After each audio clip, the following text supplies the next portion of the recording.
आज ही Doubtnut app download करें। Doubtnut पर होगा अब आपके सभी मैथ्स, केमिस्ट्री, फिजिक्स और बायोलॉजी डाउट्स का सफाया। बस अपने क्वेश्चन की फोटो खींचो, उसे क्रॉप करो और तुरंत वीडियो सोल्यूशन पाओ। Download now. यहाँ पर हमसे पूछा गया है कि एलोगेमी को यूज़फुल क्यों माना जाता है।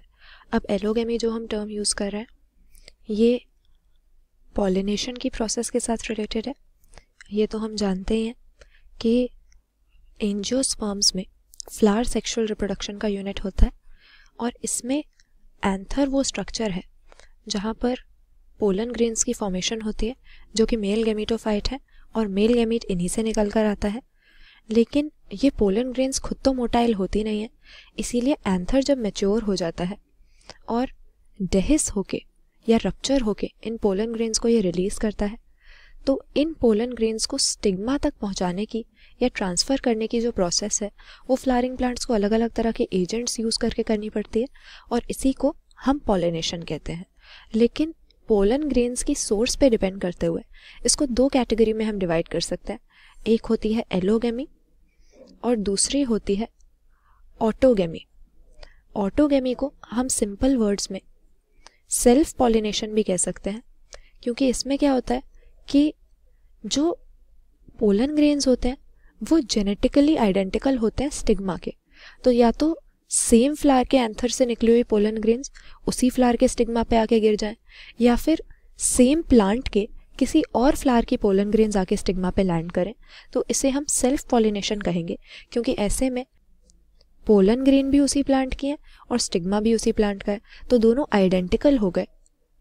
जेनेटिकली बिल्कुल भी इनमें फ़र्क नहीं है, इसीलिए यहाँ पर कोई भी वेरिएशन नहीं आएगी और कंटिन्यूअसली अगर इसी तरह की सेल्फ पॉलिनेशन होती रही तो सुपीरियर कैरेक्टर्स शो नहीं हो पाएंगे और इन ब्रीडिंग डिप्रेशन की वजह से हम देखेंगे कि जो नेगेटिव कैरेक्टर्स है, अनडिज़ायरेबल कैरेक्टर्स है, उनकी एक्यूमुलेशन हो जाएगी।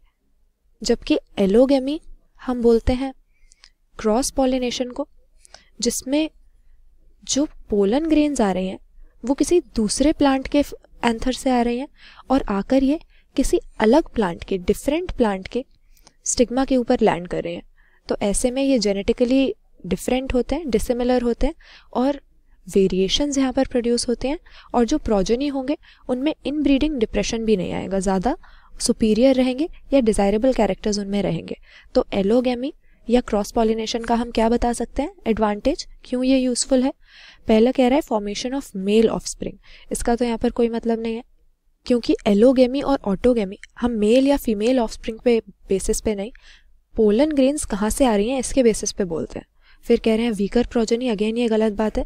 हमने देखा था कि इन ब्रीडिंग डिप्रेशन या जो इन्फीरियर प्रोजेनी है वो ऑटोगेमी के केस में होते हैं, एलोगेमी के केस में नहीं होते।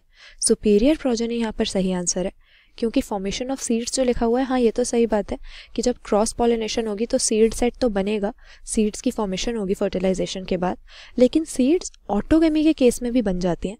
अगर कोई प्लांट सेल्फ पॉलिनेशन शो करता है तो सीड्स उसमें भी बनेंगी, बस फ़र्क इतना होगा कि उतनी ये सुपीरियर नहीं होंगी। तो करेक्ट आंसर ऑप्शन सी कर देंगे। एलोगेमी या क्रॉस पॉलिनेशन का क्या फ़ायदा है कि यहाँ पर प्रोजेनी सुपीरियर होते हैं, उनमें इन ब्रीडिंग डिप्रेशन नहीं होता।